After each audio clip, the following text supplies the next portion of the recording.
अलागंज नाम एक छोटे से गांव में मटरू नाम का एक व्यक्ति रहता था। मटरू अच्छा इंसान था, लेकिन मटरू के छोटे कद के कारण अलागंज के लोग मटरू को बिल्कुल भी पसंद नहीं किया करते। वे जब भी मटरू को देखते उसके छोटे कद को लेकर उसे खड़ी खोटी सुनाने लगते।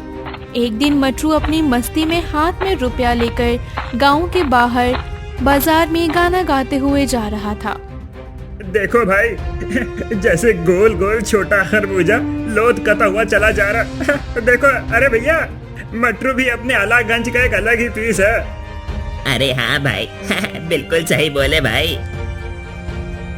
तभी गबरू उनके सामने से निकलता हुआ सब्जी की दुकान पर पहुंचता है, लेकिन वहां काफी भीड़ थी।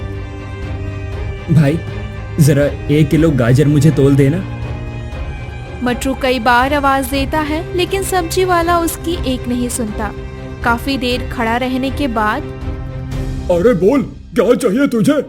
कितनी बारी कहा है किसी और को भेजा कर सब्जी लेने, इतनी भीड़ में दिखाई तो देता नहीं। अरे भैया, मुझे 1 किलो गाजर दे दो।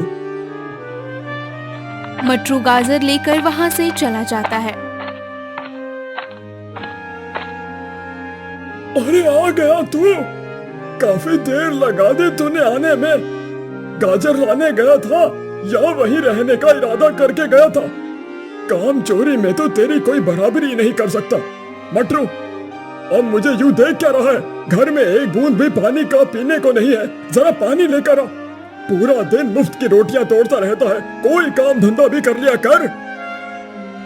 मटरू अपने पिता की ऐसी कड़वी बातें सुनकर बहुत दुखी हो जाता है और नदी किनारे जा ही रहा होता है।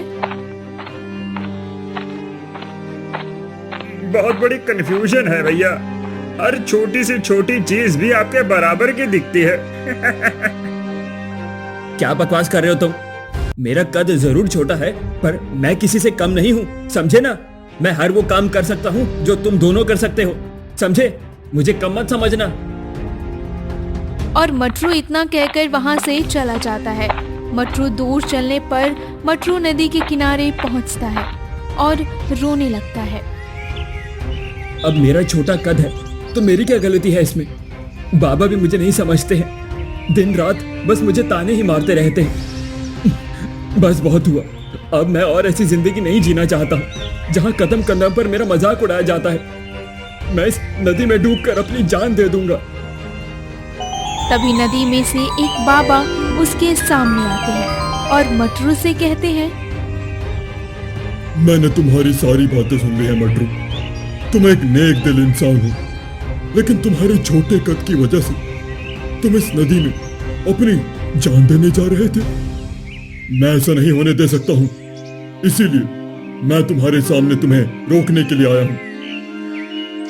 महाराज, मुझे सब लोग परेशान करते हैं, मुझे हर जगह बेइज्जत किया जाता है, इसीलिए मैं और जीना नहीं चाहता हूँ। जब मैं जिंदा ही नहीं रहूंगा तो कोई भी मेरे बारे में बातें नहीं बना पाएगा महाराज। नहीं नहीं मटरू, ऐसा मत सोचो। तुम्हारी इस परेशानी का एक इलाज है मेरे पास। कैसा इलाज महाराज? बाबा ने मटरू को एक मंत्र बताया। ये मंत्र पढ़ते ही तुम हवा में उड़ने लगोगे तो तुम्हारा कद इन सब गांव वालों से सबसे बड़ा हो जाएगा मटरू। फिर गांव वाले तुम्हें कोई साधारण सा व्यक्ति नहीं समझेंगे। जब तुम ये मंत्र पढ़ोगे तो ये अपना जादू जरूर दिखाएगा। अरे महाराज, मुझे तो यकीन ही नहीं हो रहा है। क्या सच में मंत्र अपना जादू दिखाएगा? अरे मटरू, एक बार आजमा कर तो देख लो।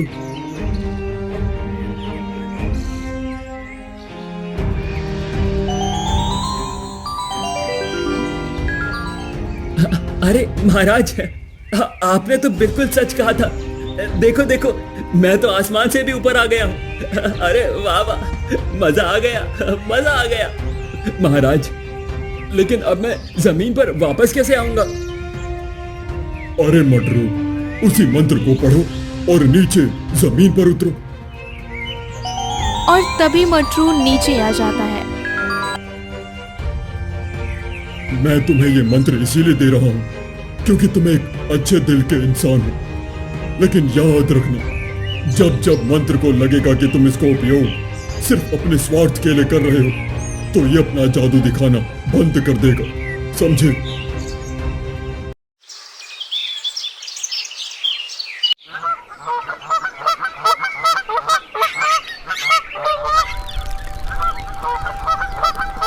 दूसरे दिन उसके हाथ में फिर से रुपए होते हैं, जिसे लेकर मटरू पास वाली बाजार में जाता है। तभी पंकज और पप्पू। मटरू भैया कैसे फुदक फुदक कर चल रहे हैं, देखो देखो।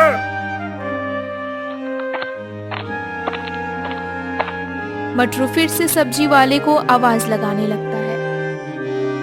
ये बेचारा सब्जी वाला मुझे देख भी नहीं पाएगा।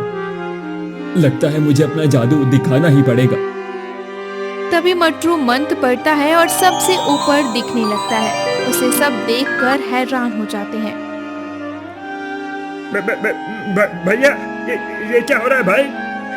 कहीं मैं कोई सपना तो नहीं देख रहा हूँ? भाई पप्पू बता तो जरा, जो मैं देख रहा हूँ वो तुझे भी दिखाई दे रहा है क्या? हाँ पंकज भाई, मुझे भी दिखाई दे रहा। ये मटरू आसमान में कैसे उड़ रहा है भाई? ये क्या हो रहा है? मेरे तो कुछ भी समझ में नहीं आ रहा है। ए भगवान, मुझे तो चक्कर आ रहे हैं पंकज भाई। क्यों सब्जी वाले भैया, अब मैं दिख रहा हूँ ना तुम्हें? बोलो बोलो। अरे मटरू भैया, तुम्हारे पास शक्तियां भी है। भैया तुम हवा में भी उड़ सकते हो। इतना देखते ही सब लोग डरने लगते हैं। मटरू की उड़ने वाली बात पूरे गांव में फैल जाती है। अब पूरे गांव में चारों तरफ मटरू के ही चर्चा चलते थे। पूरे गांव में तेरे ही बारे में बातें होती रहती है। क्या ये सब सच है कि तू उड़ सकता है? पिताजी, ये बिल्कुल सच है, मैं उड़ सकता हूँ। लेकिन ये सब कैसे हुआ? मटरू अपने बाबा को सच बताने ही वाला होता है, लेकिन फिर मटरू अपने आप से कहता है, अगर मैंने बाबा को जादू के बारे में बता दिया तो सभी गांव वालों को ये पता चल जाएगा कि मुझ में कोई अद्भुत शक्तियां नहीं है। सारा कमाल उस जादुई मंत्र का है। नहीं नहीं, मैं किसी को नहीं बताऊंगा। हाँ, अरे बाबा, मुझे भी अभी मालूम हुआ है कि मैं उड़ सकता हूँ। मैं कोई मामूली इंसान नहीं हूँ, मुझ में अद्भुत शक्तियां हैं। अच्छा, फिर ये तो बहुत ही अच्छी बात है मटरू बेटा, तुझ में अद्भुत शक्तियां हैं। भगवान तेरा बहुत बहुत धन्यवाद जो तूने मुझे ऐसा बेटा दिया। अब मटरू गांव में जहां कहीं भी जाता, सब उसे बड़ी इज्जत देने लगे। कोई भी उसके छोटे कद का मजाक नहीं बनाता था।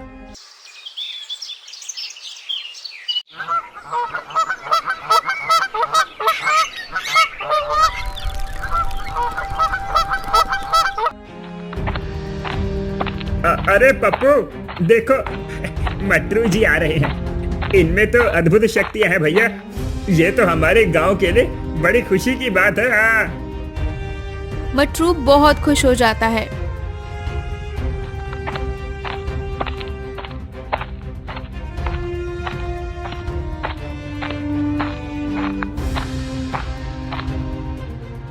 अरे वाह, ये दोनों तो मुझे दिन रात खड़ी खोटी सुनाया करते थे, आज मेरे बारे में अच्छी अच्छी बातें बोल रहे हैं। अरे भाई वाह, अब तो मजे ही मजे हैं। अब इनकी हिम्मत नहीं है जो मुझे कुछ भी बोल सके। आखिर अब मैं इस अलागंज में सबसे शक्तिशाली जो हूँ, मैं इन्हें ऐसे ही नहीं जाने दूंगा।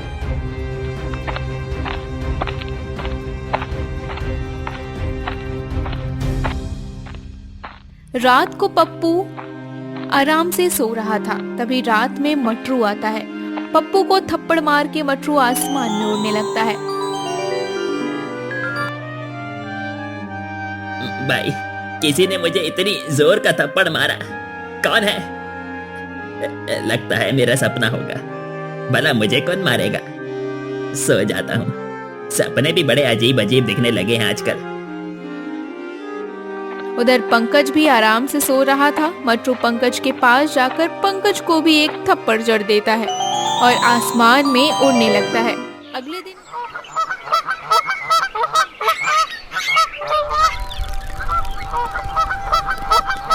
अगले दिन मटरू से मिलने गांव के कुछ लोग आते हैं। हम आपसे मिलने आए हैं। आखिर आप जैसी शक्तियाँ पूरे गांव में किसी के पास भी नहीं है, और हम चाहते हैं आप ही हमारे गांव के मुखिया बन जाइए। क्या कहा? मुखिया? वो भी मैं? अरे बाबा, अगर मैं मुखिया बन गया तो मेरे तो मजे ही हो जाएंगे। पूरे गांव में मेरा ही राज होगा। इस गांव में मैं मुखिया बनने के लिए बिल्कुल योग्य हूँ। हाँ हाँ तो ठीक है मटरू जी, कल आपको मुखिया बनने से पहले एक बार सभी गांव वालों के सामने अपनी शक्ति का प्रदर्शन करना होगा। उसके बाद ही हम आपको अपना मुखिया बनाएंगे। हाँ हाँ, क्यों नहीं, मैं तो हूँ ही सबसे शक्तिशाली। कल पूरा गांव देख भी लेगा कि कैसे मैं आसमान में उड़ सकता हूँ। तुम लोग अब तो मेरे मुखिया बनने की तैयारी करो, जाओ जाओ। अगली सुबह मटरू और पूरा गांव उपस्थित होते हैं। मेरे प्यारे गांव वालों, अब मटरू जी अपना चमत्कार दिखाएंगे, जिसके बाद हम मटरू जी को गांव का मुखिया घोषित कर देंगे। तो मटरू जी शुरू हो जाइए। सभी लोग आपकी अद्भुत शक्तियां देखना चाहते हैं। अभी दिखाता हूँ, लेकिन इससे पहले आप सबको एक बारी मेरी तरफ ना देखते हुए आसमान में देखना होगा। हाँ हाँ ठीक है मटरू जी, हम ऐसा ही करेंगे।